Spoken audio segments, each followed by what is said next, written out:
देख रहे हैं 24 एनडी मीडिया।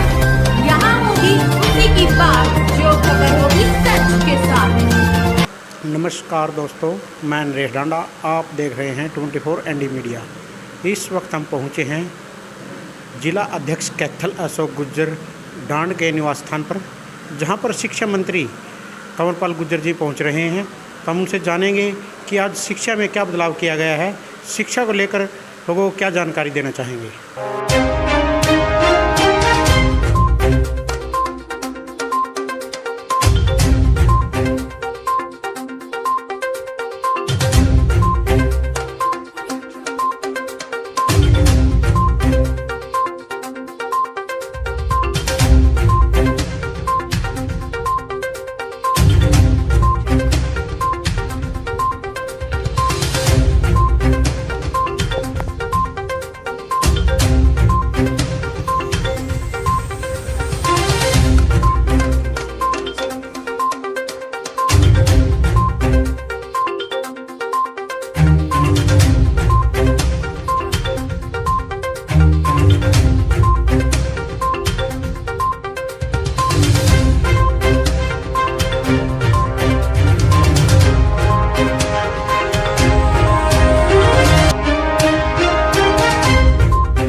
बार 10वीं और 12वीं की जो एग्ज़ाम हुए हैं के, उसमें बहुत ज़्यादा नकल का हुआ है। उस पर नहीं, नकल तो बहुत ज़्यादा नहीं, लेकिन जो नकल करने वाले थे, करवाने वाले थे, वो पकड़े बहुत ज़्यादा थे।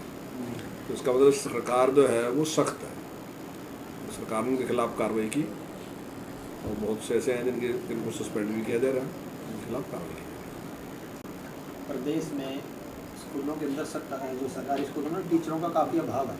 हाँ, सरकार ये बिल्कुल बिल्कुल सही बात है आपकी कि टीचरों का अभाव है, मैं स्वीकार करता हूँ, लेकिन हमारा प्रयास है जल्दी इसको हम पूरा कर देंगे। और दूसरा क्या है कि काफ़ी टाइम से रेसलाइजेशन नहीं हुआ था और अभी हमने डीओ को और डीडब्ल्यूओ को ये पावर दे दी, डेलीगेट कर दी उनको। और मैं समझता हूँ कि काफ़ी अब तक इसको काफ़ी ठीक कर लेंगे। कई जगह क्या था, स्टूडेंट कम थे, टीचर ज़्यादा थे, और कहीं टीचर कम थे, स्टूडेंट ज़्यादा थे। तो उसको रेसलाइजेशन कर देंगे तो काफ़ी कुछ में ठीक हो जाएगा। और जो हमारा जेपीटी की ट्रांसफ़र करनी थी वो हमारा कोर्ट पे है, स्टे है, उस पर है। मुझे उम्मीद है कि जल्दी शायद उससे स्टे विकेट हो जाएगा। और उसके बाद जो जेपीटी है वो अपने अपने डिस्ट्रिक्ट उनको मिल जाएंगे, जो डिस्ट्रिक्ट की डिमांड है वो डिस्ट्रिक्ट उनको मिल जाएगी। और उसके बाद मतलब जो रेसलाइजेशन है वो और ज़्यादा अच्छे तरीके से हो जाएगा। और जहाँ जहाँ जितनी कमी होगी उसके बाद पीछे।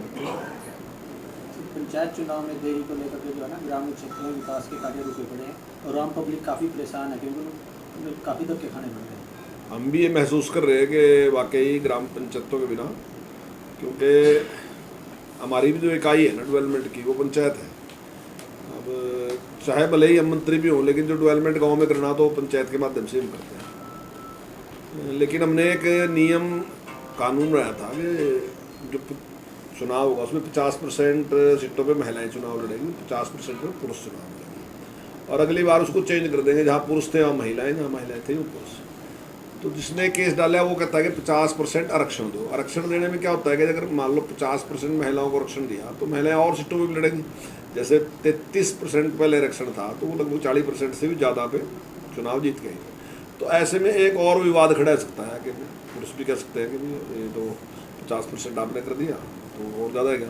तो हमने उसको आरक्षण न दे के हमने एक नियम बनाया था कि 50 पे महिलाएं लड़ेंगी, 50 पे पुरुष लड़ेंगे। उस विषय को लेके कुछ लोग कोर्ट में चले गए, तो वो कोर्ट अगर फैसला कर देते तो हम चुनाव लड़ने के लिए आज भी तैयार हैं। अगर कोर्ट फैसला भी ना करे तो सरकार का क्या आगे होगा?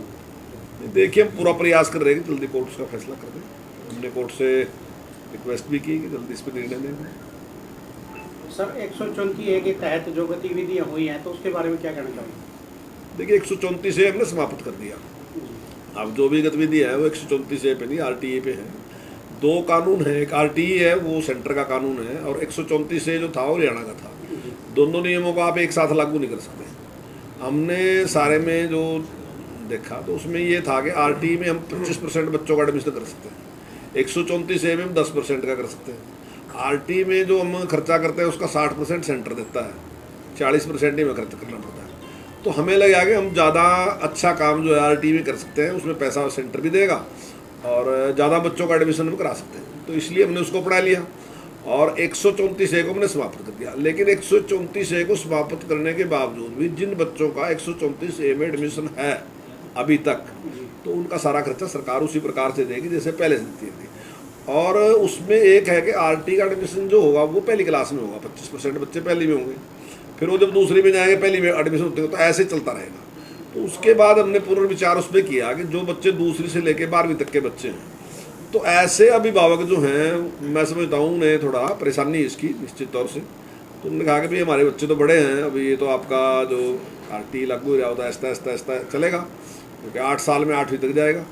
तो उस पर हमने दोबारा निर्णय लिया और एक नियम हमने बनाया कि जो भी बच्चे उसमें एडमिशन लेना चाहते हैं जिनकी आमदन 1,80,000 से कम है और जो हमारे पास अप्लाई करेंगे, तो हमने उसके लिए किया कि जो हम पहले फीस देते थे उस फीस को लगभग डबल कर दिया।